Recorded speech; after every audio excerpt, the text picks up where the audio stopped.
So now let's go to Jeff Jordan. And here is something Jeff has created a new way of painting figures that I think I can even master. So Jeff, welcome. Thank you. Let me share my screen here.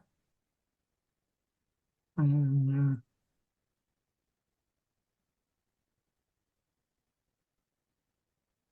there we go. Share. And so, as I said, calling this figure painting for folks who can't paint figures, myself included. When I started this, I was very much intimidated by figure painting, and with just some videos and more importantly, some experimentation, I've come up with a simplified technique, which though is not super detailed, it provides very acceptable background figures and takes a lot of the intimidation out of painting figures such as the one you see here. And you will indeed see this guy progress through the painting process and ultimately see him completed and on my layout. And again, this is from Aspen Model Works. They make a very high quality O scale figure, which is resin 3D printed. And as you can see, has excellent definition. Looking at the collar on his shirt, the seams on his coveralls, the buttonholes on his jacket, and that he's rather deeply carved, which is really important to the technique that I'm showing you, that it really takes advantage of the deeply carved figures. But then to start out, as I mentioned last week, a lot of manufacturers' figures, the pre-painted ones especially, come with mold seams on them, and the manufacturers don't bother to take the mold seams or even the flash off, and so you get some really bad effects in some figures. And so the first part is indeed preparation, and the Aspen Model Works figures are actually quite clean compared to, but if you look at you can see he's got a little bit of something up on his shoulder there, and there's definitely a seam going down the side. We're skipping ahead here. A seam going down the side of his pants, a seam under his sleeve, a little bit of a flash on the tip of the oiler, which all need to be removed. And of course, because it's 3D printed resin material, it's relatively easy to carve. And I just use the edge of an X-Acto blade to get the big chunks off, and then some little metal files to clean them up. But the figure is durable enough that you're not going to destroy him, go easy, knock away anything that doesn't look like a figure. And that's really your important starting point. Next step is, and here's the same fellow, you'll see I've added his arm here, is a holding fixture of some sort. There are a couple of different ways you can do this. Since this guy is going to stand on the layout, putting a pin in his leg works very nicely, because I can then insert that into the scenery, a little bit shorter than that, but for holding purposes while I'm working, you start off with just a little bit of music wire, drill into the sole of his foot there, and you can just insert it by friction, or you can give it a drop of super glue. You can trim it off when you're done if you don't want it, or in my case, in this figure, I keep it for mounting on the layout when he's done.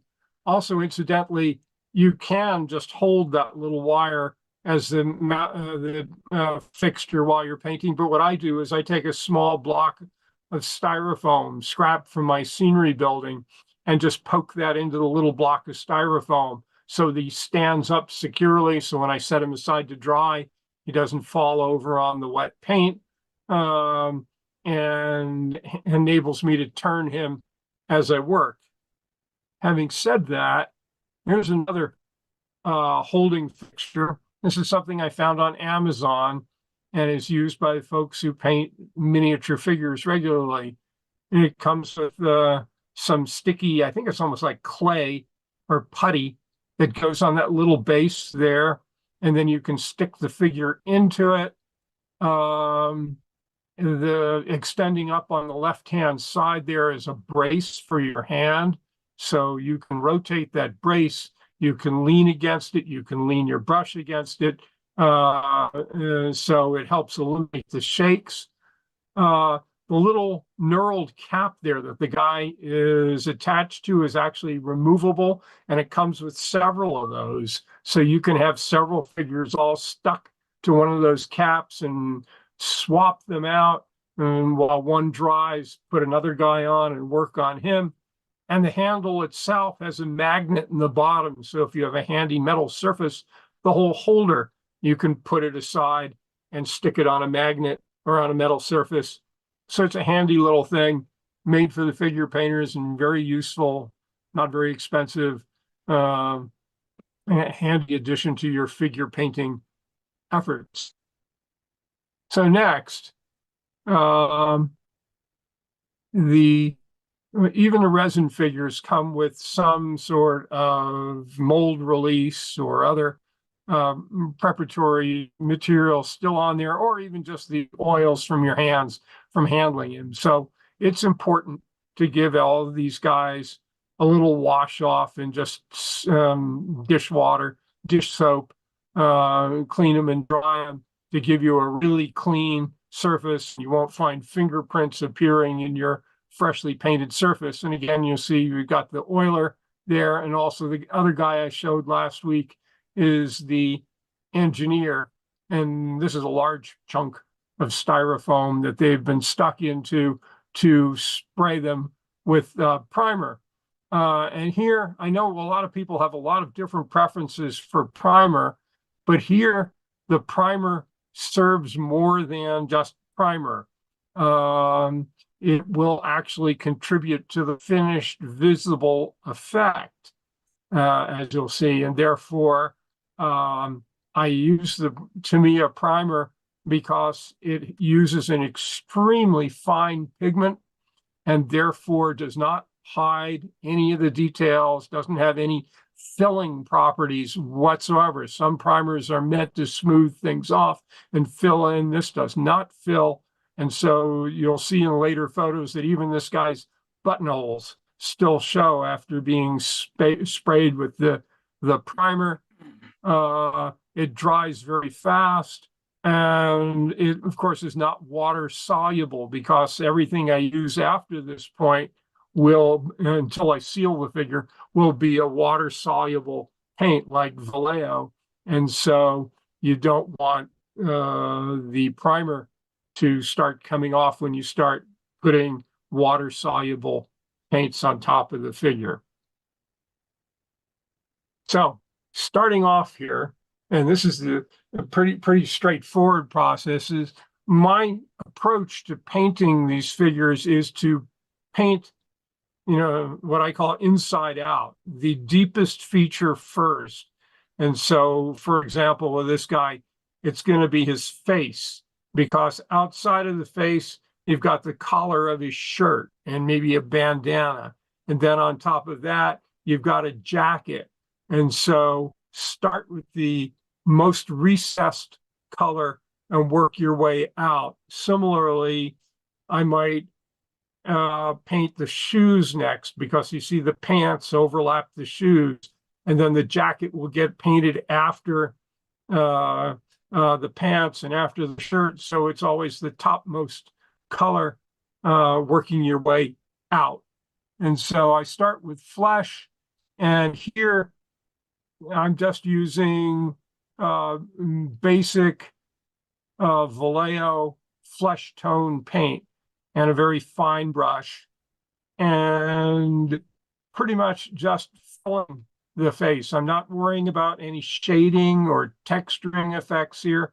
I just want to get his face, all the exposed skin, and maybe it catches a little of the hair and that gets overpainted later, but you're filling in all the facial features, the eyes, everything, just a single thorough coat, and a coat that completely covers the primer. Unlike later in other aspects of the figure, I will want the primer to actually show through as part of the effect. But here you get complete coverage on the face and indeed on the hands when you get to the hands as well. Now, here the figure is showing much later on because I forgot to take the picture at the next step. Because again, working from the inside out, I go ahead and put the shadows on the face. And this one is the closest to the standard figure painting technique of base color and then working your way out with washes. And so on the face, you want to get some shadow, but you don't want to look like a jack-o'-lantern. And so I just use a darker brown. I don't use black. I don't use dark brown. I just use a dab of Vallejo brown. And you can see in the little tin there, there's a dab of the paint in the center. And then over on the side is a dab of water. And I pull some of the paint into the water to thin it and get a wash. And it's better to get too thin a wash than too heavy a wash. And you pick up some of that thin wash on your brush and literally just paint over the face. Some of this is hard to see in the photograph, but you can begin to see in this guy how he's got definition there. There's a shadow underneath his cap, which is not all from the lighting. You can see how his mouth and nose have been picked out. Again, that's because a little bit of this brown wash settles into the crevices and it naturally gives you a high spot and a low spot, and the paint settles in to the crevices. And if you've got too much paint, you can remove some while it's still wet with your brush or even with a damp cloth. One of the nice things about these water-soluble acrylics is while they remain damp, they're pretty much reversible. And so you have ability to work with it, move the wash around, remove excess wash. But again, you get the shadowing effect on the guy's face. And I'm going for the face that you remember we saw at the end of last week's presentation.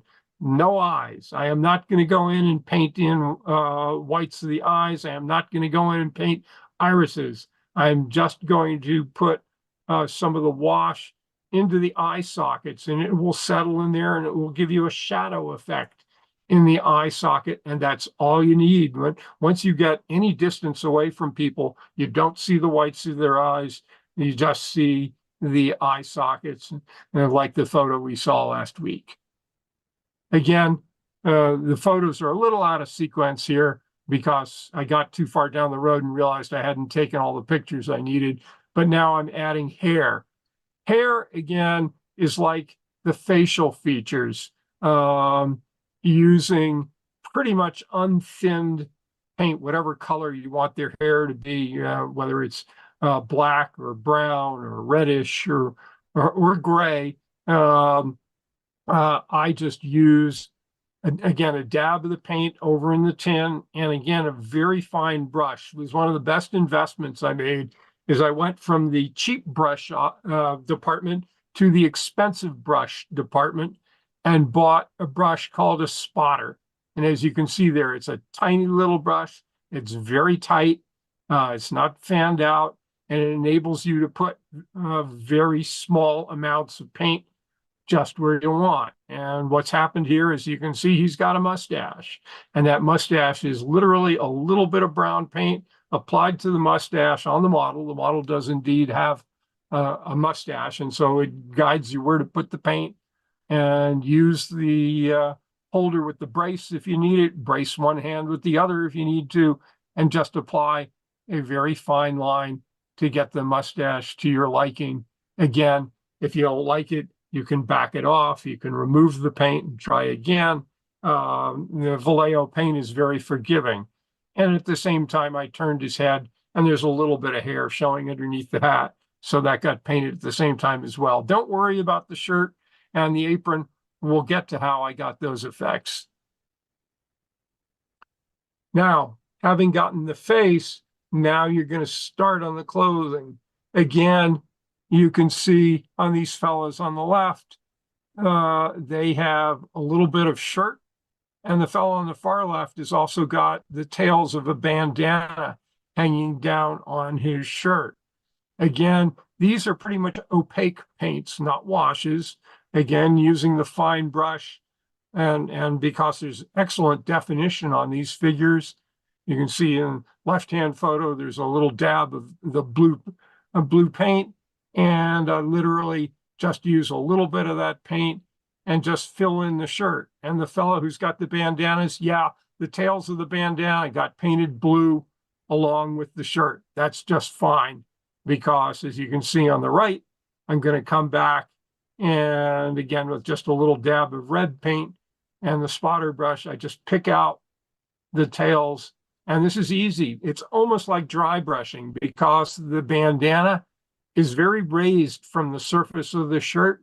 So if you put a very small amount of paint on your brush, almost wiping it off, and you just touch the top surface of the bandana. So it's not like you have to define the lines. You just catch the top surface, you touch it with a little bit of paint, and there you are. You'll notice in this photo that the faces have not actually been shadowed yet. Continuing on the layering effect. And now, though I'll show you a little bit more of this effect in some of the subsequent photos, this is kind of where the trick comes, and where the primer press paint gives you the highlights and depth that the figure painters create by multiple layers of paint. I create by relying on the primer coat to show through and give me highlights in places. And so here now, you've got the tin, you've got your selected color, and you're going to thin that with, I used water. I find that the water stays workable longer. If you use alcohol, it dries quickly.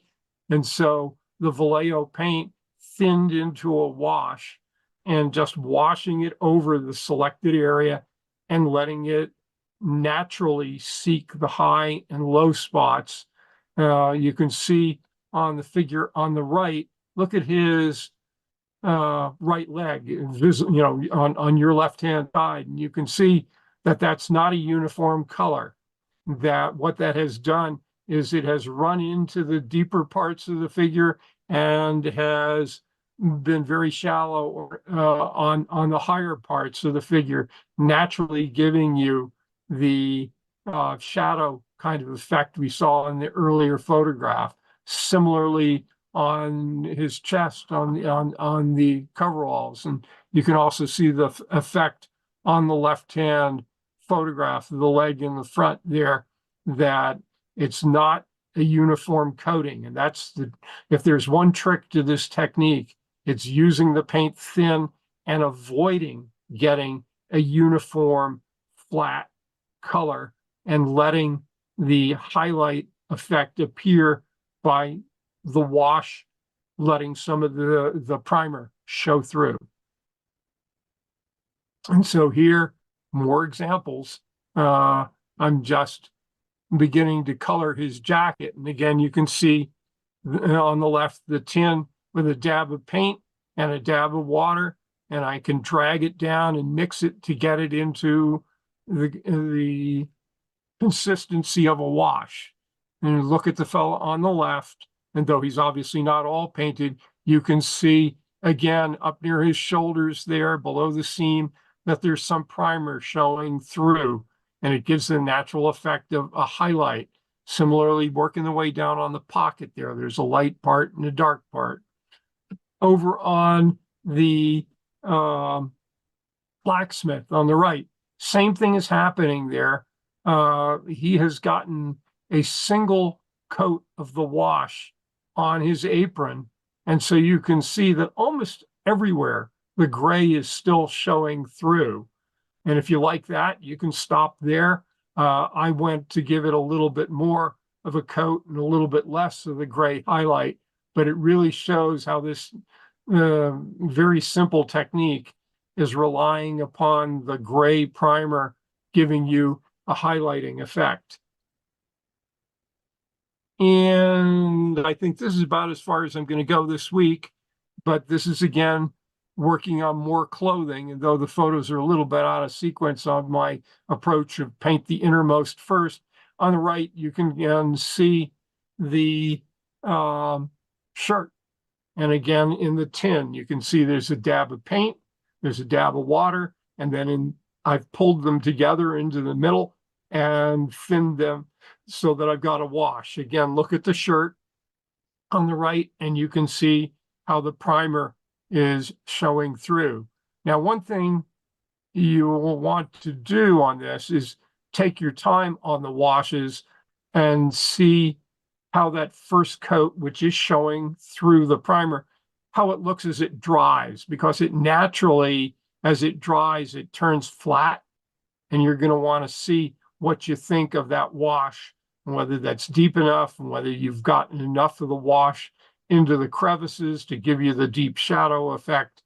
And since even Vallejo, even thinned with water, still dries completely in minutes, you can apply a coat to one guy and then stick him onto the styrofoam and pick up the next guy and do the same thing and cycle through them. And by the time you've done one other figure or so, you can go back to the first guy and see if you like the amount of wash you got on him, or whether you want to give him another coat of the wash, and just don't overdo it, because the one thing you don't want is to just have a uniform opaque color and it loses this effect of letting the primer give you the highlights on the clothing. So I'm going to stop right there, and next week I will continue finishing the clothing. I'll get on to their hats and shoes.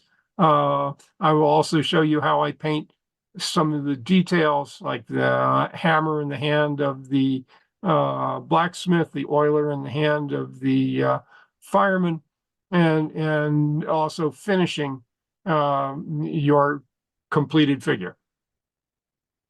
Anybody have any So Jim, questions? I'll stop right there, and next week I'll finish them up. Okay. Yeah, Yeah, Jeff. Anybody have any? Jeff, I got a question. It's Greg. First of all, I really like your applying washes and letting the primer show through. The spotter brushes, they come from 5.0 to 20.0. What size did you like the most, or what size did you use? You know, I just picked one out of the rack that looked about right. Okay. I would have to check, but I went for one that had a very small, tight point, because I wanted to get in like that mustache and so forth, that I could put just a trace of paint on there and know that it was only going to go where I was pointing at. So the most important thing, and I think this is a characteristic of spotter brushes, is that they are sharply pointed. They are. The ones I know of, they're 5.0, 10.0, 18.0, and 20.0. I think it's just the size of the bristles, but yeah, they're okay. they're Well, very useful. It's one of the smallest ones in the rack. They're short, and it's a very small tip, because again, it's very controllable. If you use too much of a brush, you're going to get paint where you don't want it. Yeah. Thank you. Thanks so much, Jeff. Jeff, We sure. really appreciate it. Look forward to hearing from you next week. Hey, Jeff. Thank you. Was there another question? Yes. Jeff, this is Jeff. When the gentlemen break out the segments for reposting on YouTube this weekend, could you put the Amazon link for that hand steady rest so that we can all see it later? That Sure. is quite, I can see where that'd be handy for me. Thank you. Yep. I will catch that and pass it on to the fellows so they can just add it into the material. Jeff, I tell you what, if you'll just put it in the chat function right now, it'll automatically get in it when Earl breaks it out. Okay, I'll look it up right now because I can find it very quickly.